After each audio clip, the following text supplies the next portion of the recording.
Yeah, I think failure is the highway to success, and I know that sounds like a platitude, but society or people teach us, right? They say, oh, if you fail and feel uncomfortable, you've done something wrong. And what I try to do in all of my books and my presentations and my tweets is you cannot get to the mountaintop without taking a few missteps.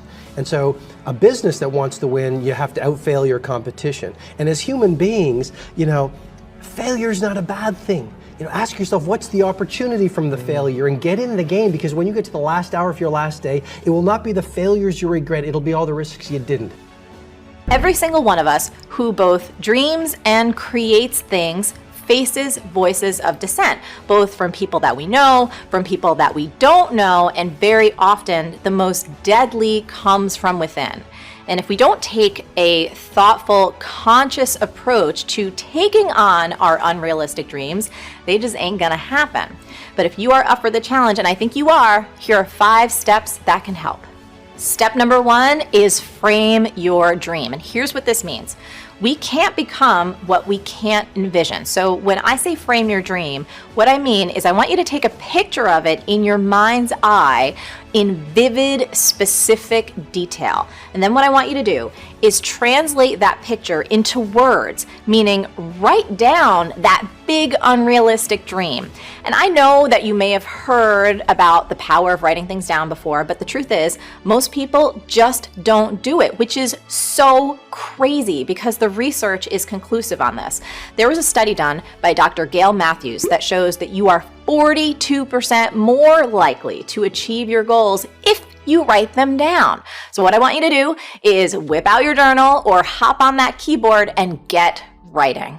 Step number 2 is filter opinions and fend off negativity. You've got to take responsibility for the energy that you allow in your life. I want you to fend off negativity as much as humanly possible. We know so much more about the brain than we did just 20 years ago. Neuroscience has taught us incredible things, like that our brains are continuously shaped by our thoughts and our experiences. And you know this to be true. Negativity is one of the most toxic forces on the planet. It's toxic for your brain, for your nervous system, and for your ability to stay motivated. So do me this favor, okay? Do not solicit or listen to the opinions of people who are notorious for just being Debbie Downers.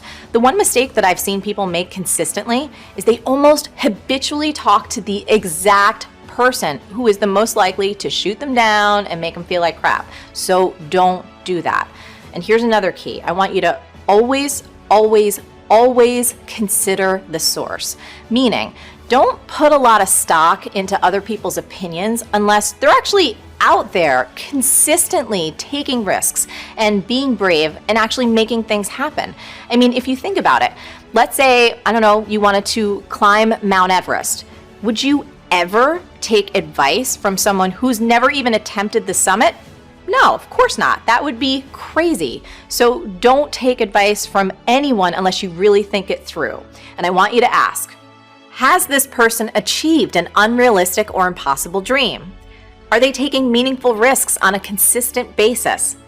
Do you admire who they are, how they live, and what they contribute? If not, do not use them as a sounding board for your idea. I've long since learned 4 things. To me, this is the road to true freedom. I have nothing to prove. I have nothing to protect. I have nothing to hide. And I have nothing to defend. That your perception of me after I tell my truth is actually none of my business. My perception of me, that I go to bed as whole and complete as I woke up. Before I check how many likes I have on Facebook, that I like me first. And every other like is bonus. That was a long road to get to. Long road. You think about the era that our parents lived, okay? Great Depression, right? Very, very hard to make money, very, very hard to find resources, very, very hard to do anything unless you're a professional. So our parents said to most of us, if you don't become a professional, you're going to struggle. You're going to struggle and suffer. And even the professionals said, okay, so become a professional and here's your ceiling of what you have. So we became conditioned to be worried of scarcity in a world that has no scarcity. We became conditioned to having certain beliefs about what's possible or not possible. So even now, as we we're sitting here and we've got this, amazing election time. One of the things I've been thinking about is, there are some people that believe that if Donald Trump wins, they're going to make a fortune. And there's other people that think they're going to lose everything. And I have a friend of mine who has got about $70 million in the bank that believes that if Hillary gets into office, he's going to lose millions. Wow. It's going to be really tough. And what really is, going on in people's heads? It's all of their references, their beliefs, and their perceptions that are locked away in the implicit part of their brain that is driving those thoughts and even the behaviors. They may not even be aware of it. They're not even aware of it, yeah. They can be, but they may not be. And so what we really have to go back to focus on is it really makes no difference who becomes president or who doesn't. If you have the belief that regardless of what happens in your external world, you can navigate towards the success that you want. That's a belief. And beliefs are the lens by which we actually see the world and by which we behave. And so if you want to change your results, don't focus on changing your behaviors. Change your focus on the beliefs that drive your behaviors. You don't achieve worthwhile goals quickly or easily. They take time. They take struggle. They take relentless pursuit day in and day out. That's what it takes. But also, things don't usually fall apart quickly either.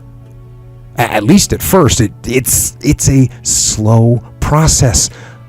A little slip here, a little setback over there, a little wearing down of discipline and will over time.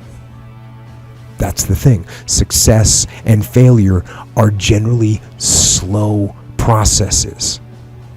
Either slowly building things up or gradually tearing them down.